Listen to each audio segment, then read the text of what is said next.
This channel does not promote any violent, harmful, or illegal activities. All content provided by this channel is meant for an educational purpose only.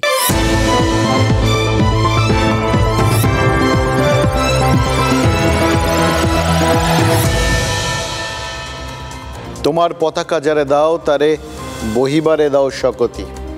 দেখুন, রবীন্দ্রনাথ ঠাকুর বেঁচে থাকার সময় বা তার মৃত্যুর পরেও তার এই কথাগুলো বুঝে না বুঝে বাঙালি যে কতবার ব্যবহার করেছে না, অন্তত এই দুটো লাইন, জাস্ট দুটো লাইন হিসাব করে উঠতে পারবেন না। তো বুঝলেন তো এটা নিয়ে মানে কবিতাটা আসলে মানে এই ধরুন পতাকা নিয়ে কবিতা, এই জায়গাটায় যদি আপনি ফোকাস করেন তাহলে আজকে এটা ব্যবহার করা একটা যৌক্তিকতা খুঁজে পেয়ে যাবে। দেখুন, পথ পথ করে পতাকা ওড়ানোর জন্য বাঙালি সমাজ তো বটেই, এমনকি বাকি দুনিয়ার থেকেও কারা ধন্যবাদ পেতে পারে জানেন? রোমানরা। কারণ পৃথিবীতে প্রথম তারাই নাকি ওই পতাকা জিনিসটা বানিয়েছিল। অবশ্য তখন পতাকাকে পতাকা বা ফ্ল্যাগ নয়, বলা হতো ভেক্সিলাম বা ভেলাম। এবার রোমানদের তো অত বড় একটা সাম্রাজ্য ছিল, সামলাতে অনেক সৈন্য সামন্ত সব লাগতো, সব সেনা একটাই সেনা, রোমান সেনা। কিন্তু সেনাবাহিনীর মধ্যেও সেই রোমান সেনার মধ্যেও অনেকগুলো আলাদা আলাদা ইউনিট, মানে টুকরো টুকরো বিভাগ ছিল। সেই সব শাখাকে যাতে টুক করে চেনা যায়, একটার থেকে যাতে আরেকটাকে আলাদা করা যায়, তার জন্যই রোমে এই পতাকার ব্যবহারটা শুরু হয়। খুঁটি বা লাঠির মাথায় আলাদা আলাদা ওই বিভিন্ন রঙের ছোট ছোট কাপড় ঝুলিয়ে রোমান সেনারা ওই ভেক্সিলাম বানাতো। আর পরবর্তীকালে রোমানদের থেকেই কনসেপ্টটা টুকে নিজের নিজের পতাকা বানিয়েছে বিশ্বের বিভিন্ন দেশ, একের থেকে আরেকটাকে আলাদা করতে আর কি। এবার রোমান সেনাদের ভাবনা চিন্তা ধার করেই এই যে এত কিছু করে একটা দেশ আরেকটা দেশের থেকে আলাদা একটা পতাকা তৈরি করলো। এই পতাকা নিয়ে এত কিছু যে কথা বলছি, এত কিছু যে আপনাদের সাথে শেয়ার করছি কি করে? কারা এই তথ্যগুলো জোগাচ্ছে? ভেক্সিলোলজিস্ট, মানে যারা পতাকা নিয়ে পড়াশুনো করেন, এরকম একটা গোষ্ঠী আছেন আর কি। তারাই এই সমস্ত আমাদের শিখিয়েছেন, খুঁজে খুঁজে বার করেছেন, গবেষণা করেছেন, তারপর আমাদের সামনে তুলে ধরেছেন। আমরা সেগুলো আবার আপনাদের সামনে তুলে ধরছি। দেখুন, এরকম বিভিন্ন টার্ম আছে। যারা পতাকা ডিজাইন করেন সেই নকশাকারীদের বলে ভেক্সিলোগ্রাফার। একটা কথা ভাবছিলাম জানেন তো, এই যে সেনাবাহিনীর এক একটা ইউনিটকে, একটাই সেনাবাহিনী কিন্তু তার এক একটা আলাদা আলাদা ইউনিটকে আলাদা আলাদা করে চেনার জন্য যদি এই ভেক্সিলাম বানানোটা শুরু হয়ে থাকে, তাহলে এই যে দুদিন পর পর তৃণমূলের একটা অন্য রঙওয়ালা আর আলাদা বক্তব্যওয়ালা পতাকা দেখা গেল, প্ল্যাকার্ড দেখা গেল, এগুলোকেও সেই ভেক্সিলাম বলে ধরতে হবে নাকি? এগুলো তৈরির কারণ কি বলুন তো? শুনলেন তো, পতাকার ধারণাটা এসেই ছিল, ওই বললাম বিভিন্ন ইউনিট, একই সেনাবাহিনীর মধ্যে বিভিন্ন ইউনিট বা শাখাকে আলাদা করে পরিচিতি দিতে, বুঝিয়ে দিতে, এটা আলাদা এটা আলাদা। রোমান সেনাবাহিনী রোমানরাই ছিল, কিন্তু তার মধ্যেও আলাদা আলাদা সব। সেই শাখাগুলোকে যেভাবে পতাকা দিয়ে আলাদা করে চিনিয়ে দেওয়া হয়, তৃণমূলের এই পতাকাও কি তাহলে মনে করিয়ে দিচ্ছে? সব রাস্তা যেরকম বলা হতো রোমে গিয়ে মিশছে, সেরকম তৃণমূলেরও রাস্তা ওই রোমে গিয়েই মিশছে। তাদের মধ্যেও কি আলাদা আলাদা ইউনিট আছে? তো বটে। এবার বিভিন্ন যে ধরুন যুব ইউনিট বা অন্যান্য মহিলা ইউনিট, এরকম যে যা যা আছে, ট্রেড ইউনিয়ন ইউনিট, এগুলো তো আছে। আলাদা আলাদা পতাকা, হয়তো সিম্বলটা আলাদা, কিন্তু আলাদা করে পতাকাটা চট করে চোখে পড়বে না। কিন্তু একদম অন্য কালারের অন্য ধরনের পতাকা, সেটা কোন আলাদা বোঝাতে, সেটাই তো বড় প্রশ্ন হয়ে দাঁড়াচ্ছে। দক্ষিণ কলকাতা জুড়ে উঠছে উজ্জ্বল হলুদ পতাকা। রাস্তার মাঝখানে রেলিং জুড়ে লাগানো সেই পতাকায় বড় বড় হরফে লেখা অধিনায়ক অভিষেক, নিচে ইংরেজিতে লেখা #FAM4TMC। ঠিক একদিনের ব্যবধান। এবার যাদবপুর একইভাবে রাস্তা জুড়ে পড়ল পোস্টার।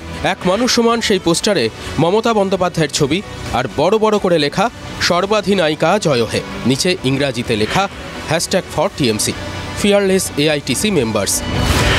অর্থাৎ 24 ঘন্টার মধ্যে কলকাতার বুকে দুজনের জয়গাথা। একজনকে অধিনায়ক বলে সম্বোধন, আর একজনকে সর্বাধিনায়িকা বলে স্তুতি। একদিকে পতাকা আর একদিকে পোস্টার। প্রচারে একই কমিউনিটির নাম থাকলেও প্রচারের ভাষাতে লাগছে ছন্দ, বাজছে গোল। পতাকার পোস্টার কি রোমানদের মতো তৃণমূল সৈনিকদের আলাদা আলাদা তাঁবু চেনাচ্ছে?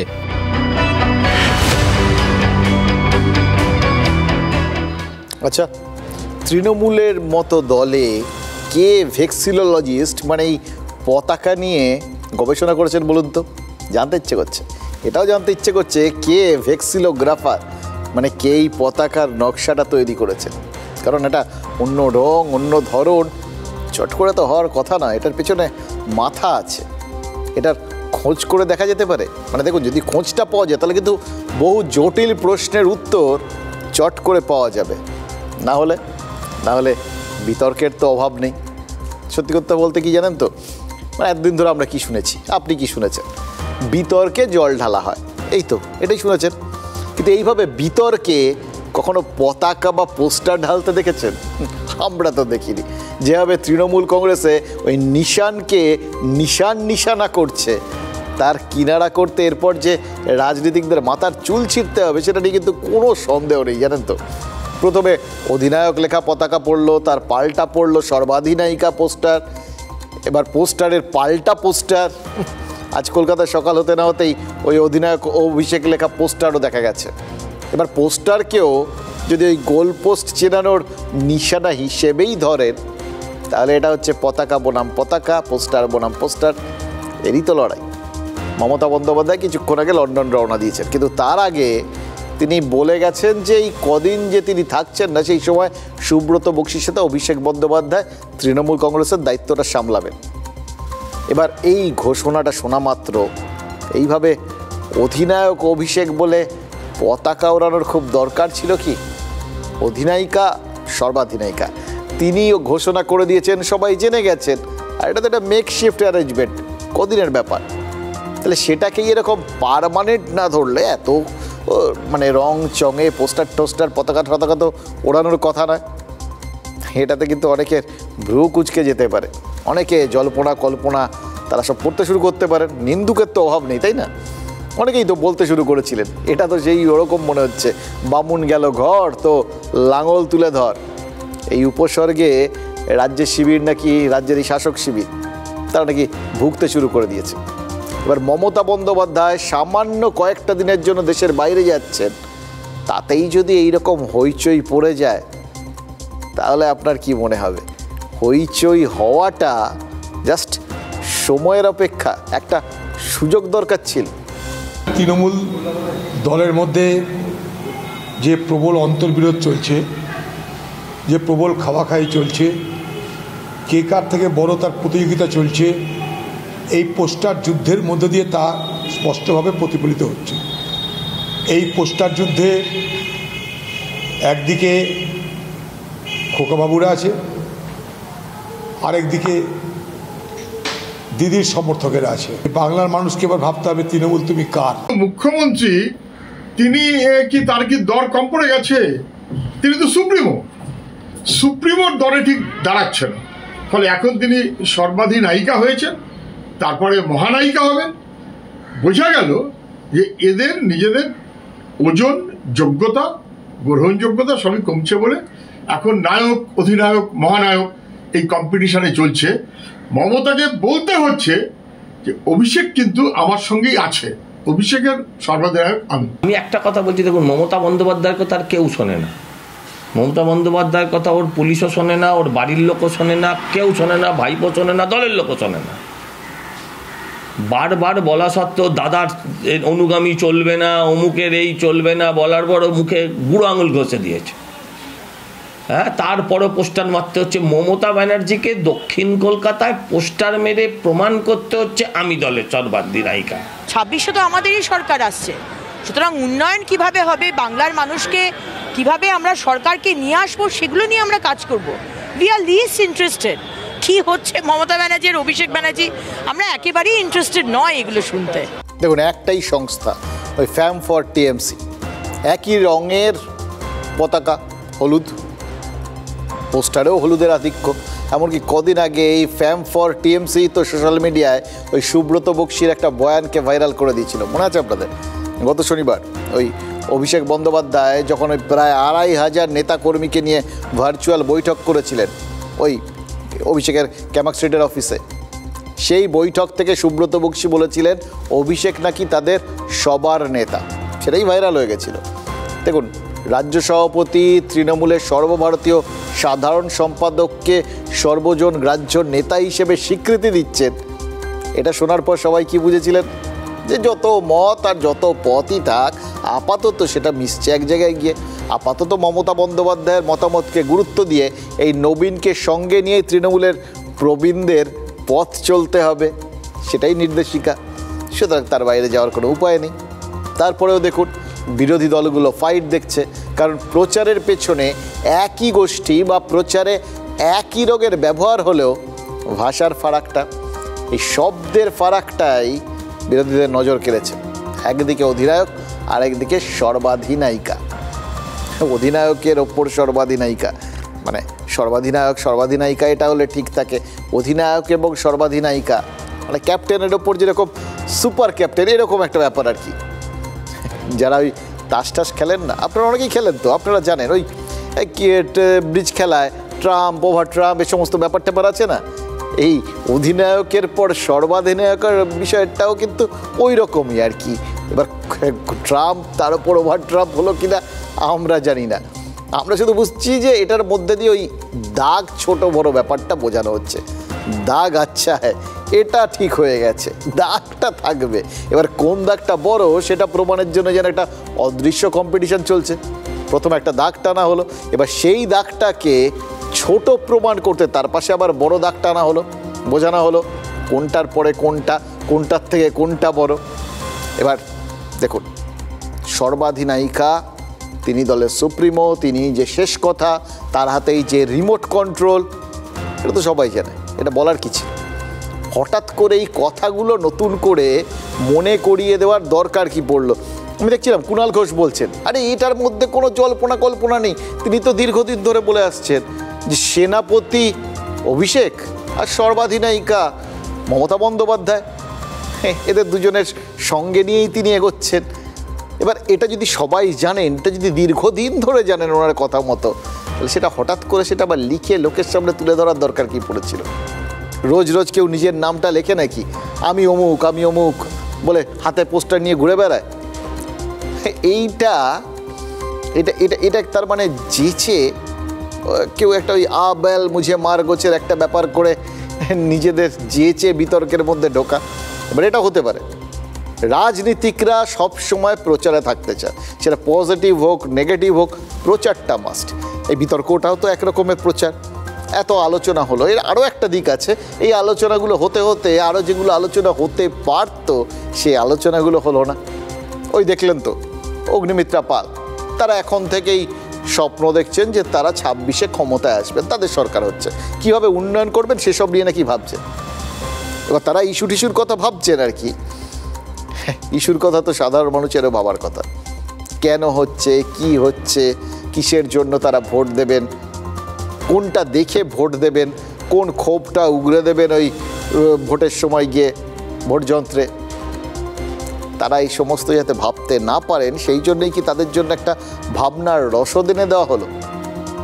দেখুন, ওই ফ্ল্যাগ ট্যাগ দেখে যারা ভাবছিলেন তৃণমূলে বোধহয় এবার অভিষেক বন্দ্যোপাধ্যায়ের একটা গেম প্ল্যান তৈরি হয়ে গেল, সেইটা অনুযায়ী এটা করা হয়েছে, তৃণমূল এবার এই গেম প্ল্যান অনুযায়ী চলবে, অভিষেকের গেম প্ল্যান, অভিষেকের স্ট্র্যাটেজি অনুযায়ী চলবে, তাদের কি ওই পোস্টার দিয়ে বুঝিয়ে দেওয়া হলো যে না না না, এত তাড়াহুড়ো করারও কিছু নেই, মা যা ছিলেন তাই আছেন, তৃণমূল আছে তৃণমূলে, মমতা বন্দ্যোপাধ্যায় ছিলেন, আছেন, কতদিন থাকবেন সেটাও তিনিই ঠিক করবেন। জনপ্রিয় নেতা দলের, কিন্তু তার বাইরে আমি কিছু বলতে পারবো না। মমতা ব্যানার্জি তো সর্বাধিনায়িকা, এটাও জানি আমরা ইমোশনে ভালোবাসি পার্টিকে, আমরা অভিষেককে ভালোবাসি, মমতা ব্যানার্জিকে ভালোবাসি, তাই আমরা ইমোশনালি করতেই পারি, এটার মধ্যে বিতর্কের কি আছে? এখানে তো কোথাও কোনো রেষারেষি বা তুলনার বিষয় নেই, এখানে এটা আছে বা ওটা নেই, এইভাবে কোনো তুলনা করা যায় না। ধরি মাছ নাচুই পানি, এই তো একটা স্ট্র্যাটেজি, এটাও একটা স্ট্র্যাটেজি, এটা মাঝে মধ্যেই নেন আর কি। তাতে বিতর্ক তো ওটা সবসময় যাতে বিরাট করে ফুলে ফেপে না ওঠে সেটা হয়তো ঠেকানো যায়। কিন্তু তৃণমূলে যে এখন একটাই পোস্ট, সেই বার্তাটা হয়তো তৃণমূলে তারা দিলেন, তারা হয়তো বিরোধীদের বক্তব্য রাখার পরিসরটা মানে সুযোগটা একটু ছোট করলেন যে এখানেই ফুল স্টপ। কিন্তু কিছু প্রশ্ন কি এড়াতে পারলেন? প্রথমত কাল দলের রণকৌশল ঠিক হবে, এটা রণকৌশল বৈঠক, এরকম একটা প্রচার কিন্তু কলকাতা জুড়ে চলছে। সেটাও তো ওই তৃণমূলের চিরাচরিত রঙের বাইরে হলুদ রঙের প্রভাব, হলুদ রঙের প্রাধান্য, এই যে প্রচারটা চলছে। এতদিন যে দলটার রং বলতে লোকে সবুজ বুঝতো, ভোটে জিতলে যে দলের নেতাকর্মীদের লোকে সবুজ আবির খেলতে দেখতো, সেই দলটা হঠাৎ করে হলদেটে হয়ে যাচ্ছে কি করে? এটা কি বদলে যাওয়া পরিস্থিতি বোঝাতে? দেখুন, নর্মাল সময়ে সবুজ পাতা হলুদ হয় কখন? যখন শীত আসে, যখন জল হাওয়া এগুলোর থেকে মানে পাতা টাতা পুড়ে গিয়ে ঝরে যাওয়ার সময় হয়। এরকম পরিস্থিতি কি তৃণমূলে রয়েছে? দেখুন, বিরোধীরা তারা এক্সপেক্ট করতেই পারেন, সাধারণ মানুষ কি করছেন কি ভাবছেন সেটা তাদের বিষয়। সুতরাং এই জাস্ট আমরা মানে ঘটনাচক্রে যেগুলো দেখছি সেগুলো আপনাদের সাথে শেয়ার করছি আর কি। এবার দ্বিতীয়ত ধরুন ওটা ছেড়ে দিন, না হয় কে কখন খসবে কে কখন থাকবে সে না হয় পরের ব্যাপার। হয়তো ধরে নেওয়া হচ্ছে যে এই যে রণকৌশলটা এটা হলুদ রঙের রণকৌশল। এমনিতে এই যারা ডিজাস্টার ম্যানেজমেন্ট যারা দেখেন না, এই দপ্তরগুলোর থেকে বিভিন্ন রকম ওই সাইক্লোন এলে বিভিন্ন রকম সতর্কতা জারি করা, তাদের বিভিন্ন কালার কোড থাকে আর কি। কোনোটা ইয়েলো সতর্কতা, হলুদ সতর্কতা, কোনোটা কমলা সতর্কতা, কোনোটা লাল সতর্কতা, এরকম ব্যাপার আর কি। সবুজটা হচ্ছে যখন কোনো রকম ঠিকঠাক সব কিছু ঠিকঠাক আছে আর কি, সতর্কতার বিশেষ ব্যাপার নেই, নর্মাল। এবার তার মানে এটাকেও আপনারা কোনো না কোনো সতর্কতামূলক পরিস্থিতি বলে ধরতে পারেন। এবার সেই আপৎকালীন পরিস্থিতিটা কতটা গুরুতর আমরা জানি না, কিন্তু সেই আপৎকালীন পরিস্থিতিতে আপাতত যে রণকৌশলগুলো নেওয়া হবে সেগুলো দলকে সবুজ জায়গায় নিয়ে যাবে বা সবুজ জায়গাতেই রাখবে, অথবা সেগুলো সবুজ পরিস্থিতিতে কার্যকর হবে কি না সেটা পরবর্তী ক্ষেত্রে সবুজ সময়ে দেখা যাবে, এরকম একটা ব্যাপার হতে পারে। দ্বিতীয়ত এটা ভেবে দেখুন, এতগুলো পোস্টার ছাপানো হয়ে গেল, পতাকা বানানো হয়ে গেল, সেগুলো রাস্তা জুড়ে বাঁধাবাঁধি করা হয়ে গেল, একটার পর আরেকটা করতে হলো, এগুলোর মধ্যে তো একটা বাড়তি পরিশ্রম আছে, একটা বাড়তি উদ্যোগও আছে, এটা ঘটনা। এবার দল সব কিছুর মধ্যে দিয়ে একটু ওয়ার্ম আপ করে ফেলছে, এরম যদি হয় ফাটাফাটি, কোনো কথা নেই, সবাই নিজের মতো করে ওয়ার্ম আপ করবেন, নেট প্র্যাকটিস করবেন, 26 আসছে, অন্যায় নেই। কিন্তু বাড়তি উদ্যোগটা সেটা যদি মানে একটু ওই আপৎকালীন কোনো কিছুর জন্য হয়ে থাকে, মানে যেটা চোখে পড়ছে, কিন্তু আবার বলছি এই উদ্যোগটা তো চোখে পড়েছে, এই উদ্দীপনা তড়িঘড়ি ব্যাপার, একটা বাড়তি খাটনি, কোথাও কিছু যদি নাই থাকে তাহলে এত পরিশ্রমের এত উদ্যোগের কোনো প্রয়োজন ছিল কি? এবার এই কিছু থাকা মানে কি, এটা দুর্জনেরা বা বিরোধীরা তারা তো একটাই জায়গা বারবার ইঙ্গিত করেন, কখন ক্ষমতার ভর কেন্দ্র পেন্ডুলামের মতো একবার এদিকে দুলছে, এই তো, এর বাইরে তারা কেউ ঠাবেন না। ক্ষমতার ভর কেন্দ্র তো তখনই বদলাবে যখন দলের যে ক্ষমতা আছে সেটার হাত বদল হবে। যুবরাজ তো সেদিনই রাজা হবেন যেদিন তার পূর্বসূরি তার হাতে রাজদণ্ড তুলে দেবেন।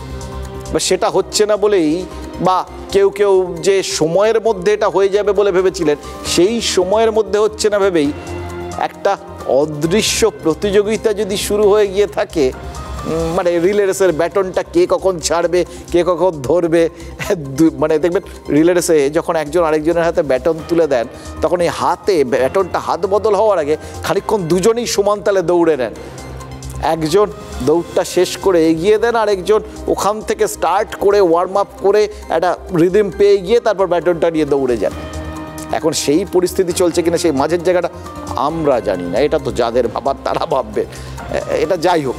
কিন্তু একটা বিষয়ে তো কোনো সংশয় নেই, এরকম কিছু বিভিন্ন কিছু হচ্ছে, বিভিন্ন কিছু লোকে ভাবছে, যাই হচ্ছে খেলাটা একটা ট্র্যাকে হচ্ছে, আর আমরা কোথায়? আমরা ট্র্যাকের বাইরে বসে আছি, গ্যালারিতে দর্শক। এবার গ্যালারিতে যখন জায়গা পেয়েই গেছি তখন গ্যালারির থেকে আরও কিছু ম্যাচ বরঞ্চ দেখার চেষ্টা করি। বলেন জানেন তো যে খেলাগুলো ওপর থেকে বোঝা যায় না, বুঝতে গেলে খেলার ভেতরে ঢুকতে হয়।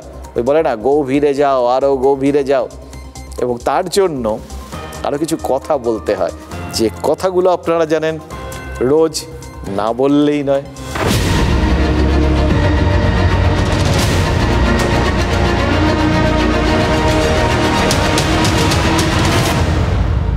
একটা সময় ছিল জানেন যখন হাওয়া বদলের জন্য বাঙালি পশ্চিমে যেত। বাংলার পশ্চিম প্রান্তে ছোট নাগপুর মালভূমির ঢাল বরাবর বাঙালি বাবুরা বাংলো ঠাংলো করে থাকতেন। সেসব বাবুয়ানি ঘোচার পর বাঙালি এই বাংলার মধ্যেই হাওয়া বদলের জন্য যে জায়গাগুলো বেছে নিয়েছে তার মধ্যে সবার আগে আপনার মনে কোন নামটা আসবে? শান্তিনিকেতন, বোলপুর।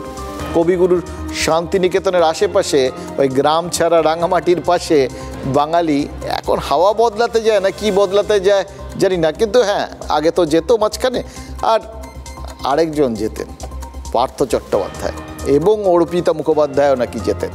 এবার তাদের সেই অপা নামের বাংলোটা এখন দ্রষ্টব্য, কিন্তু তালাবন্দি দ্রষ্টব্য। সে যাই হোক, হাওয়া বদলের বোলপুর যে জেলায়, সেই বীরভূমেও কি এখন এই বদলের হাওয়া বইছে? সেখানেও কি তৃণমূল এই ফাঁক ফোকর ভরাট করে নিজেদের জায়গা পুনরুদ্ধার এইগুলো করার চেষ্টা করছে? মানে সবই কিন্তু 26 আসছে তো বিভিন্ন কিছু হচ্ছে, সবাই নিজেদের জায়গাটা গুছিয়ে নেওয়ার চেষ্টা করছে। ফলে বীরভূমেও যে সেরকম একটা কিছু হবে সেটা ভাবা তো অস্বাভাবিক কিছু না, এবং যে হচ্ছে সেটা তো চোখে পড়ে যাচ্ছে। এই দেখুন, বকটুই গণহত্যার 3 বছর পূর্ণ হলো গতকাল। ফলে একটা স্মরণ অনুষ্ঠান তো বানতা হ্যায়, একটা স্মরণ অনুষ্ঠানের আয়োজন করা হয়েছিল। এই সমস্ত হলে এগুলো লোকে কিন্তু বলেন না, এটা মানে মানুষের মনে যাই থাকুক, লোকে যতই এগুলোকে ভুলে যেতে চান যে এইগুলো আর যেন মনের মধ্যে না আসে, আর না ঘটে। রাজনীতিকরা বলবে না না না সেটা তো হবে না, মনে রাখতে হবে, মনে রাখলে তবে না মানুষ ভাববে যে এরকম আর কোনোদিন করব না। সুতরাং তারা প্রত্যেক বছরই স্মরণ অনুষ্ঠান করেন। বকটুই গ্রামের শহীদ বেদিতে মালা টালা যথারীতি দেওয়া হয়েছে। আর যেটা হয়েছে সেটা হলো একটা কনফেশন সেরিমনি, স্বীকারোক্তি, অপরাধ স্বীকার। চার্চে গেলে দেখবেন এরকম একটা কনফেশন বক্স থাকে, ফাদারের কাছে সেখানে দাঁড়িয়ে লোকজন নিজেদের ভুল চুক যা যা আছে, যা যা অপরাধ আছে, যা অন্যায় করেছে সব নাকি স্বীকার করে নেয়, ছোট্ট করে সরি বলে। এরকম কোনো কনফেশন বক্স ওই বকটুয়ের শহীদ স্মরণ অনুষ্ঠানে কেউ দেখেননি, কিন্তু এই কনফেশন ব্যাপারটা নাকি ঘটেছে। 2022-এর 21শে মার্চ ওই তৃণমূল নেতা ভাদু শেখকে খুনের পর সেই রাতেই যে 10 জনকে কুপিয়ে এবং পুড়িয়ে খুন করা হয়েছিল, তাদের আত্মীয় মিহিলাল শেখ নাকি রামপুরহাটের বিধায়ক এবং বিধানসভার ডেপুটি স্পিকার আশিস বন্দ্যোপাধ্যায়ের কাছে ক্ষমা চেয়েছেন। ক্ষমা চেয়েছেন, কে কখন চাইবেন, কার মনে কখন অপরাধ বোধটা উতলে উঠবে, এটা তো তার ব্যক্তিগত ব্যাপার। চাইতে ইচ্ছে হয়েছে চেয়েছেন। প্রশ্ন তো একটাই, ক্ষমা তো মানুষ এমনি এমনি চায় না। মনের মধ্যে যদি কোনো অপরাধ বোধ থাকে, যেটার কথা বললাম, সেটা যদি উতলে ওঠে, কোনো যদি গিল্টি ফিলিংস একদম নাই থাকে, তাহলে কেন ক্ষমা চাইবে? মিহিলাল শেখের মনে কিসের অপরাধ বোধ বুঝতে চাইছেন তো? এটা বুঝতে হলে আবার একটু পিছিয়ে যেতে হবে। 2023 ওই বকটুই গণহত্যার প্রথম বর্ষপূর্তি অনুষ্ঠানটা মনে করে দেখুন। সেখানে গেছিলেন স্থানীয় বিধায়ক আশিস বন্দ্যোপাধ্যায়। এবার বিধায়ক, এলাকার বিধায়ক, তার তো একটা নৈতিক দায় তো থাকতেই পারে। তারপর দায় ভারও ছিল বাড়তি কিছুটা, কারণ ততদিনে অনুব্রত মণ্ডল গ্রেফতার হয়ে গেছেন। বীরভূম তৃণমূলের কাজকর্ম পরিচালনার জন্য একটা কোর কমিটি তৈরি হয়ে গেছে, তাতে তিনি আছেন। এরকম একটা সময় প্রবীণ নেতা হিসেবে আশিস বন্দ্যোপাধ্যায় হয়তো ভেবেছিলেন যে কর্মী সমর্থকদের প্রতি যে দায়িত্ব আছে সেটা পালন করা দরকার, গার্জেন সুলভ একটা দায়িত্ববোধ। সেটা থেকেই হয়তো তিনি 2023-এ ওই বকটুই গ্রামে গেছিলেন কিন্তু ঢুকতে পারেন। তাকে গ্রামে ঢুকতে দেননি এই মিহিলাল শেখরা, কারণ তারা ততদিনে বিজেপি হয়ে গেছিলেন। সেই মিহিলাল শেখ এতদিন পর আশিস বন্দ্যোপাধ্যায়কে বাধা দেওয়ার জন্য সরি বলেছেন। শুধু তাই না, সেদিন গ্রামে ঢুকতে দেননি বলে এখন আশিস বন্দ্যোপাধ্যায়কে বাড়িতে চা মিষ্টি খাওয়ার একদম নেমন্তন্ন করে নিয়ে যেতে চাইছেন। অর্থাৎ শুধু ক্ষমা প্রার্থনা নয়, তার সঙ্গে ক্ষতিপূরণের ব্যবস্থাও নাকি মিহিলাল শেখ গতকাল সেরে ফেলেছেন। আজকে বিগত 2 বছর আগে আমাদের মাননীয় ডক্টর আশিস বন্দ্যোপাধ্যায় মহাশয়ের সঙ্গে আমাদের যাই হোক একটু ভুল বুঝাবুঝির মাধ্যমে তো স্যারের কাছে আজকে আমরা আমাদের গোটা পরিবার ক্ষমা চাইছি বা অনুতপ্ত আমরা, তো আপনারা আমাদেরকে ক্ষমা করবেন। আশিস বন্দ্যোপাধ্যায় মহাশয়কে প্রোগ্রাম শেষে আমার বাড়িতে নিয়ে গিয়ে একটু চা জল মিষ্টি খাওয়ার জন্য অনুরোধ জানাচ্ছি। এটা কোনো রাজনৈতিক মঞ্চ নয়, এটা হচ্ছে একটা পরিবারের স্বজনহারা পরিবারের পাশে দাঁড়ানোর জন্য দল এসেছেন এবং দলের সমস্ত লোক আমাদের পাশে আছে, তার জন্য আমরা দলের কাছে কৃতজ্ঞতা করব। আপনার কাছে কি বিজেপি কোনো যোগাযোগ করেছিল? না, এই বছর কোনো যোগাযোগ করেনি। সুবিধা এবং প্রলোভনের কারণে তৃণমূলের কাছে আত্মসমর্পণ করেছে। গতকাল শুভেন্দু অধিকারী বীরভূম পর্যন্ত এসেছিল, শুভেন্দু অধিকারীর সঙ্গে দেখা করেনি, শুভেন্দু অধিকারীর বিভিন্ন সুযোগ সুবিধা নিচ্ছে। শুভেন্দু অধিকারী যে প্রথম বছর যেটা এসেছিল, যা কিছু দেওয়ার সেটা তো আপনারা সবাই দেখেছেন, তারপরে তার কোনো কিছু নেওয়া দেওয়া বা কোনো ধরনের কোনো যোগাযোগ কোনো কিছু নেই। তো মুকুল রায় দিয়ে দিয়েছিল আগেই, তৃণমূল মানেই বিজেপি, বিজেপি মানেই তৃণমূল। তাহলে কি দাঁড়ালো? যা যা তৃণমূলের ছিল তার সবটাই তৃণমূলেরই আছে। ওই পতাকা বিতর্কে যতই লোকজন ভাবুক, যিনি ছিলেন সর্বাধিনায়িকা তিনি সর্বাধিনায়িকা আছেন, তিনি ওপরে আছেন, ওপরে ছিলেন, ওপরেই আছে। বীরভূম সেটা তৃণমূলের ছিল, তৃণমূলেরই আছে। হয়তো ওই বকটুই গ্রামের তৃণমূল নেতা ভাদু শেখের অনুগামীরা তাদের পরিবারের লোকদের খুন করেছে, মিহি শেখদের এই রাগটা কাজে লাগিয়ে বিজেপি সেখানে পা রাখার চেষ্টা করছিল।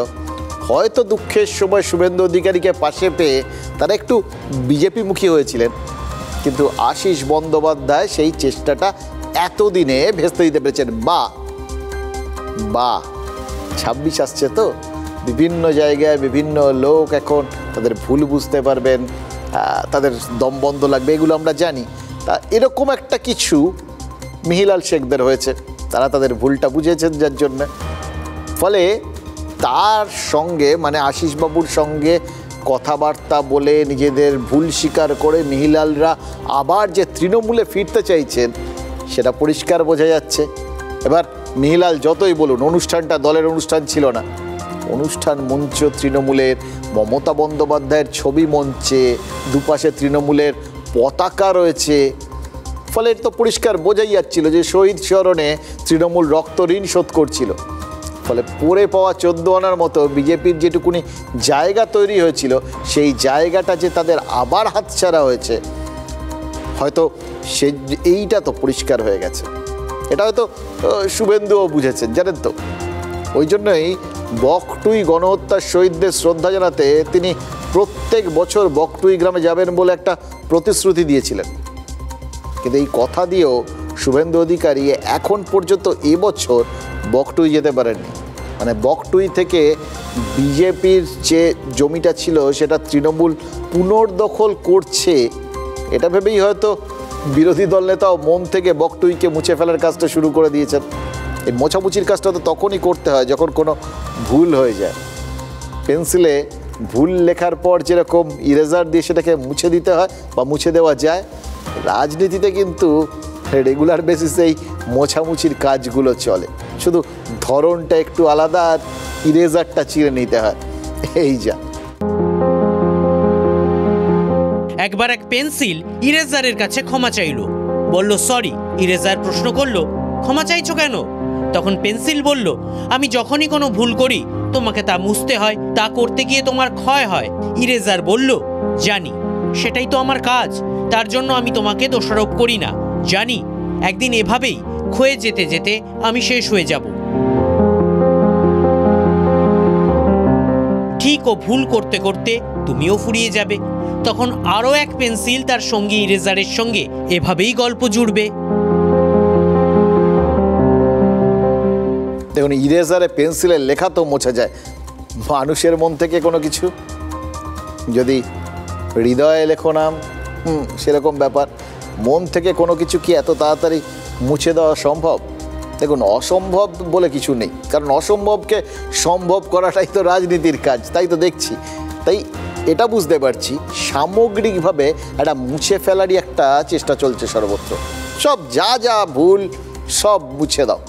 এবার সেই ভুলটা মানুষ ভুল বুঝেছে কিনা সেটা হলে তাদের ভুল, সেটাও মুছে দাও। যেটা মানুষ ভুল বুঝতে পারে সেটাও বুঝে দাও। একমাত্র যেটা রাজনৈতিক নেতারা ভাববেন সেটাই ঠিক, সেটাই থাকবে, বাকি সব মুছে যাবে। সেই গানটার মতো মান্নাদের, বললাম না, কোথায় কি লিখলে থাকবে না আর হৃদয়ে লিখলে যে থাকবে, এইটা ওই গানের উপপাদ্য ছিল। সেটা মোটামুটি তিনি বুঝিয়ে দিয়েছিলেন গানের মধ্যে দিয়ে। এবার সেইটা এক্ষেত্রে একটু অন্যরকম। এক্ষেত্রে শাসক দল বা যারা ক্ষমতাবান তারা যেটা চাইবেন আমরা এটা রাখবো, এটা থাকবে, আপনি থাকছেন স্যার যেটাকে বলবে সেটাই থাকবে, বাকিটা কিন্তু থাকবে না। এই যে শান্তনু বন্দ্যোপাধ্যায় জামিনে ছাড়া পেলেন, ভদ্রলোক জেলে গেছিলেন, ধরেছিল সিবিআই, তারপর জেলে ছিলেন 8 দিন। কারণ কি, অভিযোগ কি ছিল? এই নিয়োগ কেলেঙ্কারি, স্কুল শিক্ষক নিয়োগ কেলেঙ্কারিতে তার যুক্ত থাকার অভিযোগ ছিল তার বিরুদ্ধে। তিনি সেখান থেকে জামিনে ছাড়া পেয়েছেন। জামিন কথাটা মনে রাখবেন। তারপর তাকে বীরের মতো অভ্যর্থনা জানানো হয়েছে। হুগলির বলাগড়ে বারুইপাড়া গ্রামে তাকে ফুলের মালার শঙ্খধ্বনিতে বরণ করা হয়েছে। অথচ দেখুন, শান্তনু 2023-এর 10ই মার্চ যখন গ্রেফতার হয়েছিলেন ওই শিক্ষক নিয়োগ দুর্নীতিতে, তখনকার মুহূর্তটা খেয়াল করে দেখুন। চারপাশে একের পর এক বিভিন্ন বিষয়ে তার যুক্ত থাকার বিষয়গুলো সামনে আসছিল। তিনি হুগলি জেলা পরিষদের স্বাস্থ্য কর্মাধ্যক্ষ ছিলেন এবং এই যে বিষয়গুলো সামনে আসছিল, মানে অভিযোগগুলো, সেগুলো নিশ্চয়ই তৃণমূল বিশ্বাস করেছিল যে হ্যাঁ উনি এগুলো করেছেন, উনি যুক্ত এই সমস্ত ব্যাপারে। সেজন্যই 14ই মার্চ শান্তনুকে বহিষ্কার পর্যন্ত করে দিয়েছিল তৃণমূল কংগ্রেস। সেই সমস্ত খারাপ খারাপ স্মৃতিগুলো মুছে দিতেই হয়তো তাকে বরণ করা হলো। হ্যাঁ, এটাও ঠিক, শান্তনুকে এই সাদর অভ্যর্থনাটা এলাকার মানুষের তরফে করা হয়েছে। এখনও তৃণমূল কংগ্রেসের তরফে শান্তনু কোনো গ্র্যান্ড ওয়েলকাম পাননি। এ নিয়ে তার ক্ষোভ থাকতেও পারে, কিন্তু এটাও তো বুঝতে হবে না যে যদি শাসক দল না চায় তাহলে এলাকার মানুষও এমন কিছু কাজ করবেন না যাতে তারা চোখের বালি হয়ে যান। সুতরাং হয়তো আগ বাড়িয়ে তারা কিছু করেননি, বড় দল বড় নেতা তারা হয়তো চট করে এরমভাবে ভুল স্বীকার করবেন না যে ভুল হয়ে গেছিল, যে তাকে এইভাবে সরিয়ে দেওয়া। এত সহজে তো ভুল হয়ে গেছে প্রিয় বলা যায় না। ফলে তারপর তিনি তো তেমন বড় মাপের নেতাও নন, তাও তো ঠিক যে জামিনে ছাড়া পেতে না পেতে এই তৃণমূল তাকে বীরের সম্বর্ধনা দেবে। এবার এইসব তাদের ক্ষেত্রেই হয়েছে যারা রাঘব বোয়াল, যারা জালে উঠেছিলেন কিন্তু ওঠার সময় এমন ওয়েট নিয়ে উঠেছিলেন, সেই টানা পড়েনে যত যার ওজন বুঝতেই তো পারেন, বিতর্ক এবং চাপ দুটোই বেশি হয় তাদের ক্ষেত্রে। সেটা সেই চাপে তো দলও পড়ে যেতে পারে। তাই তারা জামিনে মুক্তি পাওয়ার পর তৃণমূল কিন্তু তাদের একেবারে দলগতভাবে সম্বর্ধনা দিয়েছে, গ্র্যান্ড ওয়েলকাম দেওয়া হয়েছে। কে কে নেই সেই তালিকায় ভাবুন তো। জ্যোতিপ্রিয় মল্লিক, অনুব্রত মণ্ডল, এরা প্রত্যেকে কিন্তু স্বমহিমায় রাজনীতিতে ফিরেছেন। কিন্তু আইনি পরিভাষায় ছোট হন বা বড় হন, এরা কেউ কি দোষমুক্ত হয়েছেন? না। এরা সবাই বেকসুর খালাস হয়েছেন? না। আদালত তাদের ক্লিন চিট দিয়েছে? না। কি দিয়েছে? জামিন। এবার সেটা তো বিচার প্রক্রিয়ারই অংশ। কেন জামিন? যে অপরাধে অভিযুক্ত তাতে যে সর্বোচ্চ শাস্তি হতে পারে, যদি দেখা যায় যে তার 1/3 সময় হেফাজতে অলরেডি কাটিয়ে ফেলেছে, তাহলে তো জামিন পাওয়াটা আইন অনুযায়ী প্রায় অবশ্যম্ভাবী। আর আমাদের দেশের তদন্ত প্রক্রিয়া তো দীর্ঘস্থায়ী, অতএব জামিন অভিযুক্তের প্রাপ্য হয়েই দাঁড়ায়। তাছাড়া দেখা হয় যে সব সাক্ষ্য প্রমাণ সংগ্রহ করা হয়ে গেছে কিনা, মানে ওই যদি জামিনে মুক্ত হওয়ার পর তিনি আবার গিয়ে প্রভাবশালী, তো তারা এসে আবার ওই সাক্ষ্য প্রমাণকে কোথাও গিয়ে প্রভাবিত না করে ফেলেন, সেই সুযোগটা অভিযুক্ত রয়েছে কিনা সেটা দেখা হয়। এবার এগুলো যদি না হয় তাহলে জামিন দিয়ে দেওয়া হয়। কিন্তু জামিন পাওয়ার পর এমনভাবে ফেরানো হচ্ছে যেন বেকসুর খালাস, যেন সমস্ত যুদ্ধ জয় করে ফিরলেন এবং নিজেদের বিরুদ্ধে যা যা অভিযোগ ছিল সব মিথ্যে মিথ্যে প্রমাণ করে নিন্দুকদের মুখে ছাই দিয়ে তারা ফিরে এলেন, সগৌরবে ফিরলেন। এই যে আদালত দোষমুক্ত ঘোষণা করার আগেই পুরো ব্যাপারটাকে এই যে একটা ক্লিনচিট দিয়ে দেওয়া, বুঝিয়ে দেওয়া সব ভুল, সব ঝুট, এগুলো সবই কিন্তু আসলে ওই হারানো জমি দখলের উদ্যোগ, দখল না পুনরুদ্ধার। বুঝিয়ে দেওয়া কিছুই তো হয়নি, সবই মিথ্যে, তাই মুছে যাচ্ছে। আর সব মিথ্যে যদি মুছে যায় তাহলে সেই সত্যিটাই তো পড়ে থাকে, যে সত্যিটা শাসক দল বোঝাতে চাইছে। এটা একটা খুব কষ্টের জায়গা, দল আমাকে বহিষ্কার করে দিয়েছিল। আমার কোথাও গিয়ে মনে হয়েছিল আমি এরকম, আমার অপরাধ কিন্তু প্রমাণিত নয়, বা যখন আমাকে দল বহিষ্কার করেছে তখন কিন্তু আমি কোনোভাবেই অপরাধী নই, এবং আজকের ডেটে দাঁড়িয়েও আমি কিন্তু অ্যাকিউজড, অভিযুক্ত। আমার বিরুদ্ধে অভিযোগ এখনো বিচারাধীন আছে। শান্তনু নিজেই কিন্তু পরিষ্কার করে দিলেন তিনি অভিযুক্ত এবং বহিষ্কৃত। তৃণমূলের কর্মসূচিতে তার থাকাটা কঠিন। কিন্তু অনুব্রত মণ্ডল, বোলপুরে তৃণমূল কংগ্রেস কার্যালয়ে কোর কমিটির বৈঠক হলো, তার হাঁটা পথে 2 মিনিটের দূরত্বে অনুব্রত মণ্ডলের বাড়ি, কিন্তু তিনি তৃণমূলের জেলা সভাপতি হওয়া সত্ত্বেও কোর কমিটির বৈঠকে এলেন না। এতদিন পরে তার মনে তো ওই শান্তনু সুলভ কোনো ফিলিংস আসার কথা নয়। তাহলে কি এমন একটা ফিলিংস এসছে যা তাকে দলের কর্মসূচির থেকে সরিয়ে রাখছে? সেটা অভিমান, না কোথাও গিয়ে জমি হারানোর একটা আশঙ্কা?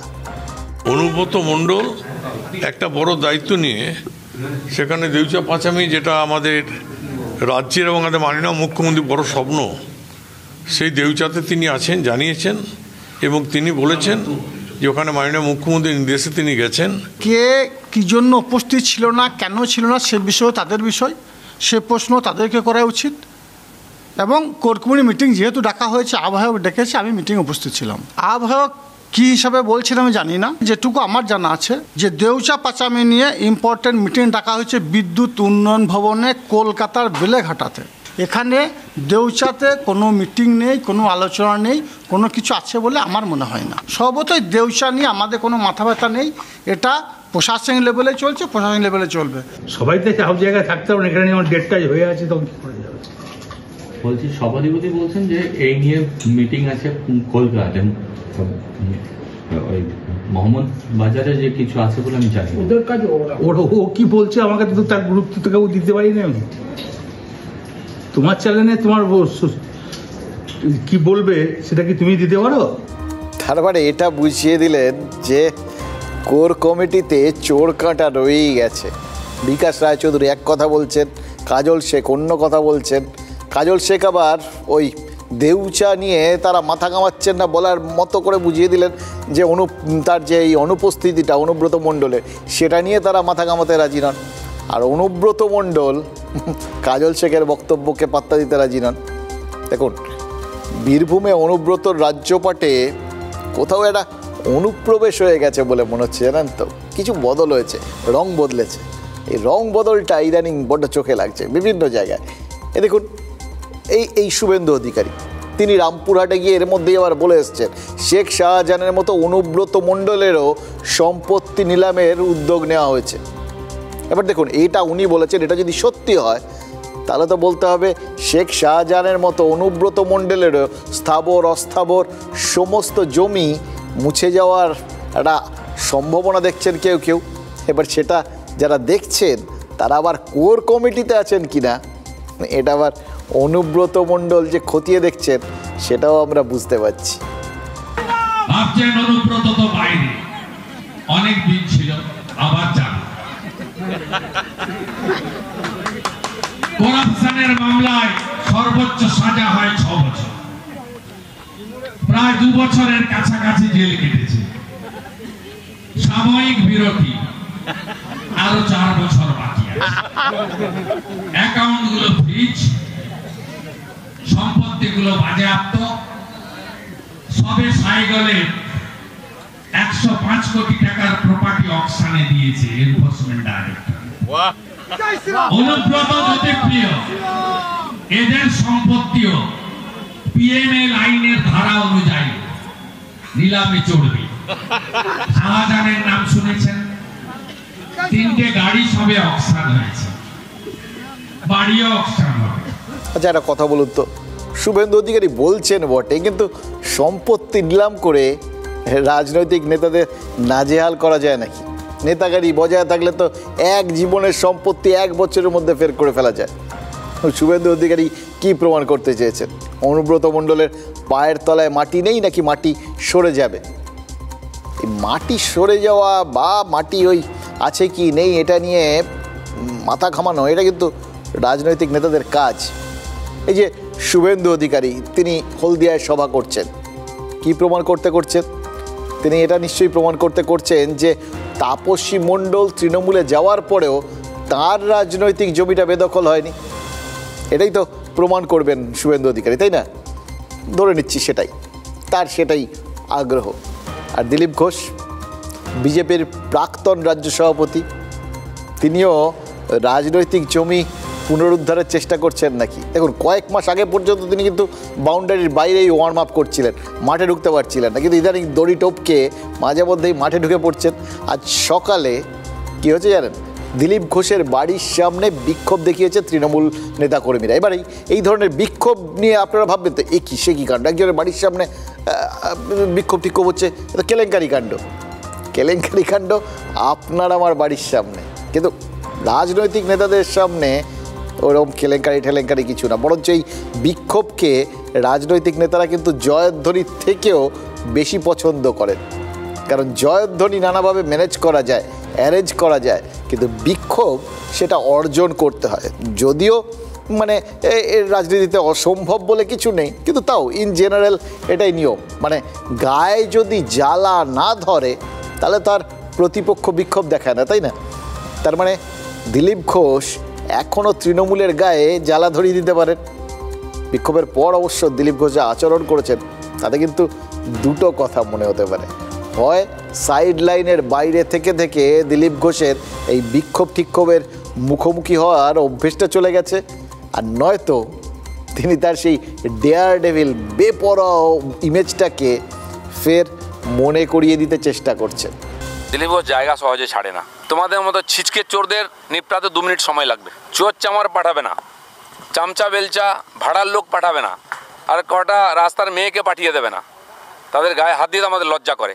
স্বাভাবিকভাবে একজন পুরুষ নেতৃত্ব, তাকে মহিলাদের দিয়ে ঘিরে তাকে শারীরিকভাবে হেনস্থা করার এই যে চক্রান্ত, এটা নোংরা খেলা। দিলীপ ঘোষ যেভাবে মানুষের উপরে তেড়ে গেছেন, যেভাবে কথা বলেছেন, অসভ্যতা। আমি শুনেই আমি পুলিশ অফিসারে এএসপি অফিসে ফোন করলাম যে আমি 10 মিনিট টাইমিং দিচ্ছি, ওদেরকে বলুন চলে যেতে, নাহলে কিন্তু হসপিটাল হয়ে যেতে হবে। দিলীপ ঘোষ খালি মুখে বলবে না। উনি যাদের যেগুলো বলছেন সেগুলো ওনার সুকান্ত মজুমদার বা শুভেন্দু অধিকারীকে সেগুলো করার ইচ্ছা হচ্ছে। কালকে বলেছিলাম গাড়ি চালিয়ে দেবো উপর দিয়ে, আমি কিন্তু সত্যি চালিয়ে দেবো। আমার সামনে নেই, পিছনে নেই, মা আমার নাম কেটে দিয়েছে লিস্ট থেকে। তোমাদের কি হবে ছেলে মেয়ে বউদের ভেবে তারপরে আমার সঙ্গে লাগতে আসবে। ডায়লগগুলো যদি সিনেমা হলে শোনেন তাহলে তো কি হবে আপনারা বুঝতে পারছেন। টুং টাং আওয়াজ ঠাওয়াজ চারপাশ থেকে হবে, হাততালি, ওই পেছনে 2-4টে হলেও ওখানে তো হল ভর্তি হাততালি হবে।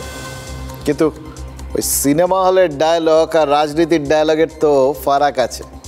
কে কার থেকে অনুপ্রাণিত হয় আমি জানি না, কিন্তু উদ্দেশ্য দুটো আলাদা।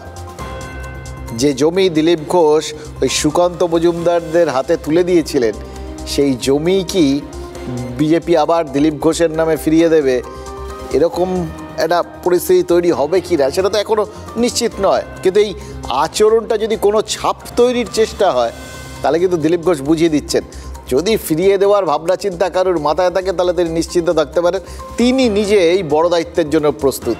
তাই তার যে লড়াকু ইমেজ ছিল সেটাকে তাক থেকে নামিয়ে ঝেড়ে ঝুড়ে আবার মার্কেটে ছাড়ার চেষ্টা করছেন, মানে ইউজ করতে শুরু করেছেন আর কি।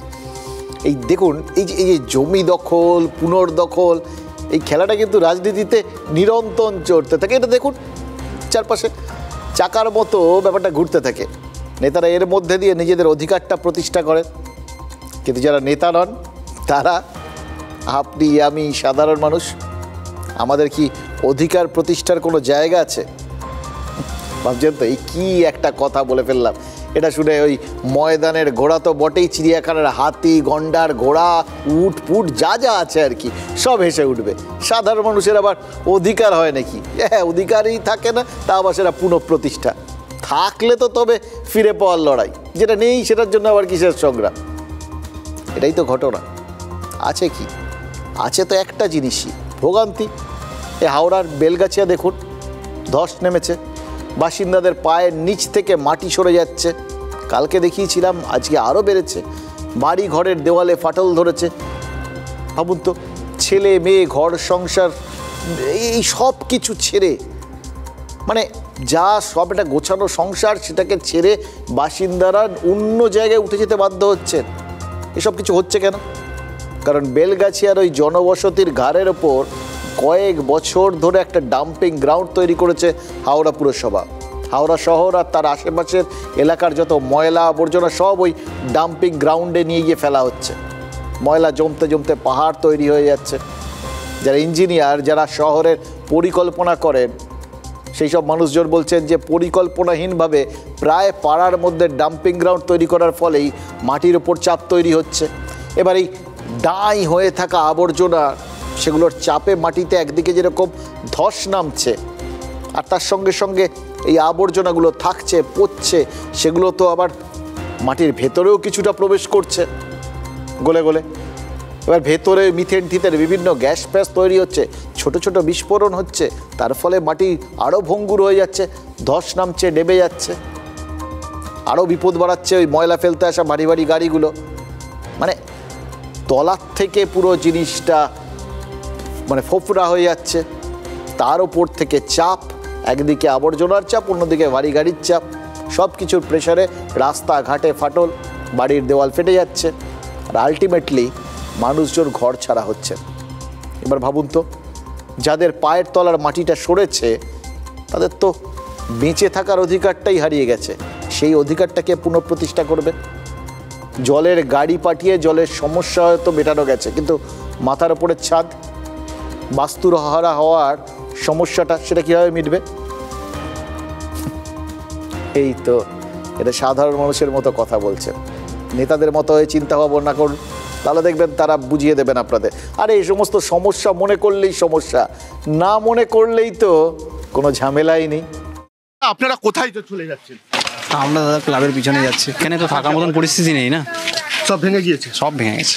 আতঙ্কে রয়েছেন? আতঙ্কে তো অবশ্যই। কি চাইছেন? চাইছি প্রশাসন আমাদের কিছু একটা সহযোগিতা করুন। কিছু পাচ্ছি না, এখানে সব ভেঙে যাচ্ছে, কিছু ব্যবস্থা নেই। কোথায় আছে দিদি এখন? আমাদের ঘর মিনিটে ভাঙছে, সব জানে হাতিয়া দিচ্ছে। কোথায় আছে এখন দিদি? নেই, কিছু হচ্ছে না। কোথায়? কোনো অ্যাকশন নেই। হওয়া স্তূপ আবর্জনার তার যে ওভারবার্ডেন প্রেশার, সেটা যদি খুব বেশি হয়ে যায়, তাহলে সেটা যে মাটির উপর দাঁড়িয়ে থাকে সেই মাটির ধারণ ক্ষমতা সেটা এক্সিড করে, ফলে সেই মাটিটা ফেল করতে পারে। এখান থেকে সলিড ওয়েস্ট ম্যানেজমেন্টের মাধ্যমে এই ভাগাড়কে ক্লিয়ার করা যায় এবং এই জমিটাকে ব্যবহার করা যায়, সেটা নিয়ে চিন্তা ভাবনা চলছে। মিউনিসিপ্যালিটি, কর্পোরেশন, কোন নির্বাচিত মেয়র না নেই?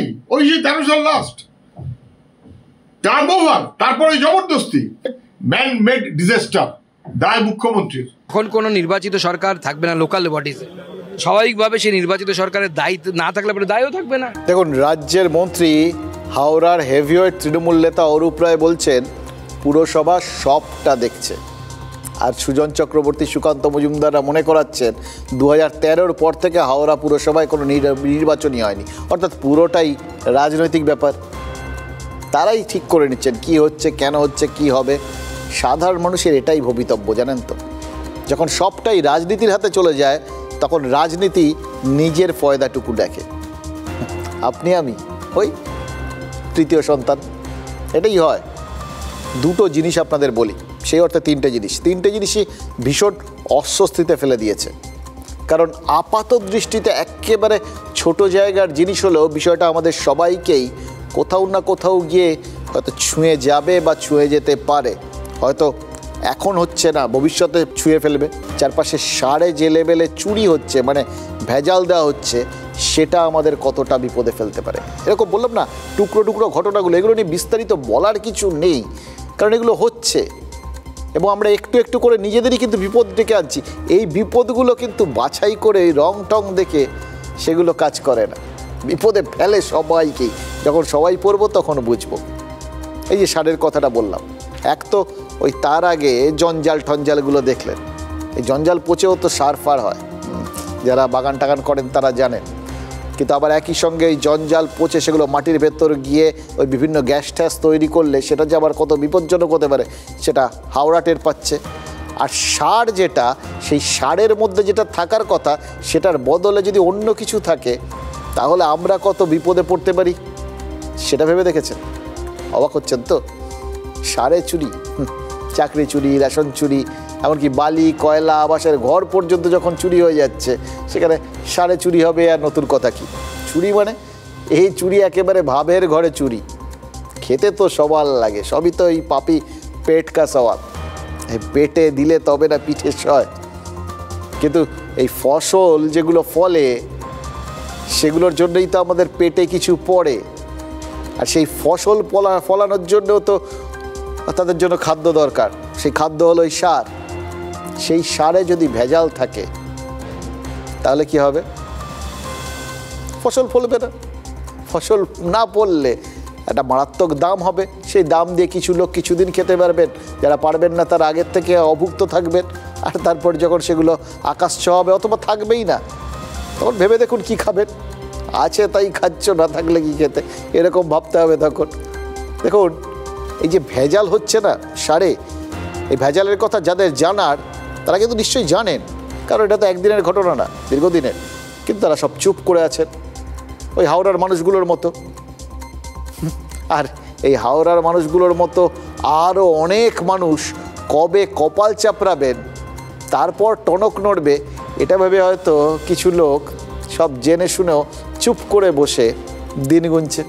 প্রতিরক্ষা ও খাদ্য সুরক্ষাকে এক সূত্রে বেঁধেছিলেন ইতিহাসে উপেক্ষিত লাল বাহাদুর শাস্ত্রী।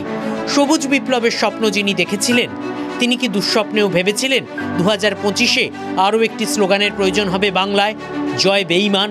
এই সরকার যতদিন বিতাড়িত না হচ্ছে ততদিন আয়ের প্রত্যেক দিন সারা পশ্চিমবঙ্গের আনাচে কানাচে পাড়াতে এই ধরনের ভেজালের রমরমা ব্যবসা চলতে থাকবে। হরিশ্চন্দ্রপুর 2 নম্বর ব্লকের কৃষি দপ্তর 2টি গুদামকে সিল করে দিয়েছে। সেগুলিতে জাল সার মজুদ রয়েছে বলে অভিযোগ পাওয়া গিয়েছে। TV9 বাংলার প্রতিনিধি জানতে পেরেছেন প্রমাণ লোপাট করতে 2টি গুদামের সার পুড়িয়ে ফেলা হয়েছে। শুধু তাই নয়, চাঁচল, শামসি, রতুয়া সহ বিভিন্ন জায়গায় চলছে জাল সারের চক্র। এই সার জলে মেশে না, ভাসে, আর সার ব্যবহার করে চাষি দেনায় ডোবে, কারণ ফলন হয় না। দোকানদার সব ডুপ্লিকেট সার দিচ্ছে, আর আমরা মূর্খ মানুষ, আমরা কিছুই জানছি না কোনটা ডুপ্লিকেট কোনটা অরিজিনাল। যেটা দিচ্ছে ওইটাই আমরা ব্যবহার করছি, আর ব্যবহার করার পর এইরকম। এই ভেজাল সারের জন্য কি মার খাচ্ছে ধান চাষ? হ্যাঁ হ্যাঁ, অনেক মার খাচ্ছে। ভেজাল সারের জন্য অনেকটা ক্ষতি, 4 কুইন্টালের জায়গায় 2 কুইন্টাল হবে ভেজাল সারের জন্য। যদি সরকার সাফি লেজার যেটা হয় ওটা যদি সরকার থেকে দিত তাহলে দোকান থেকে তো আর গৃহস্থকে কিনতে হতো না। দেখুন, এটা পলিসি ম্যাটার্স, এগুলো তো আমাদের হায়ার অথরিটির উপর ডিপেন্ড করবে বা স্টেটসের উপর ডিপেন্ড করবে, এই ব্যাপারে আমি কোনো। এবং আশা রাখছি আমাদের জেলার যে কৃষি আধিকারিক আছেন এবং কৃষি কর্মাধ্যক্ষ অবশ্যই ব্যাপারটাকে ওনারা দেখবে, এবং সর্বোপরি আমাদের জেলা শাসক আছেন উনি ম্যাটারটা দেখবে। বাঁকুড়ার চাষিদেরও সার নিয়ে সন্দেহ রয়েছে। আগে 3 কিলো সার দিয়ে যে ফলন হতো এখন তার জন্য 20 কিলো সার জমিতে দিতে হচ্ছে। শুধু রাসায়নিক সার নয়, কীটনাশক বীজেও জালিয়াতির আশঙ্কায় ভুগছেন বাঁকুড়ার ধান, আলু ও সবজি চাষিরা। কীটনাশকও তো এই তো এখন যা ওষুধ, এই যে বেগুন গাছে যে ওষুধ দিচ্ছি কোনো রকমই তো পোকা যাবেনি, আর যা হয়নি বললি এখানে ওই ওষুধে ইয়ে হবে না, এখন এই ওষুধ দাও, এই ওষুধ দাও। ওষুধের দাম তো নানা রকম চাপা। আগে তো যখন নাইট্রোজেন যখন এলো ভারতবর্ষে তখন তো একরে 3 কেজি করে দিয়েই কাজ হয়ে গেছে, কিন্তু এখন বিঘায় 20 কেজি 25 কেজি ধান জমিতে দিয়েও তো সেটা হচ্ছে না, কাজ সেই ধরনের কাজ পাচ্ছি না।